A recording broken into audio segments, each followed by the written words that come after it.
तुमचा मुलगा मंदिरात सकाळ संध्याकाळ जातो का? देवाची आरती घेतो का? त्याला निदान 5 देवांच्या आरत्या यायला पाहिजे. ज्ञानेश्वरीच्या कमीत कमी 550 100 200 ओव्या पाठ असायला पाहिजे. भगवद्गीतेचे कमीत कमी एखादा अध्याय तरी पाठ पाहिजे. भागवताचा 4-2 श्लोक तरी यायला पाहिजे.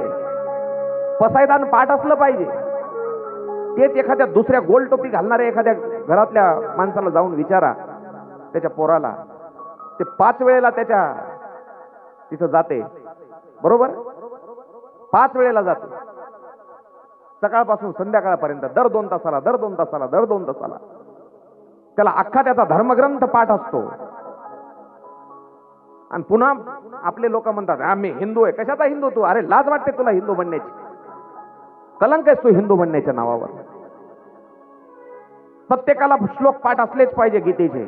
प्रत्येकाला ज्ञानेश्वरीच्या 10-5 ओव्या आल्या पाहिजे. पसायदान आलं पाहिजे. 4-2 देवतांच्या आरत्या आल्या पाहिजे. लोकाला गणपतीची आरती म्हणता येईना. आणि इकडं तर मी हिंदू आहे. अरे तुला कपाळाला गंध लावायला लाज वाटते, तुला शेंडी ठेवायला लाज वाटते आणि स्वतःला हिंदू म्हणून घेतो. ही संस्कृती आहे मायबाप आपली. तुम्ही आम्ही नाही जपणार तर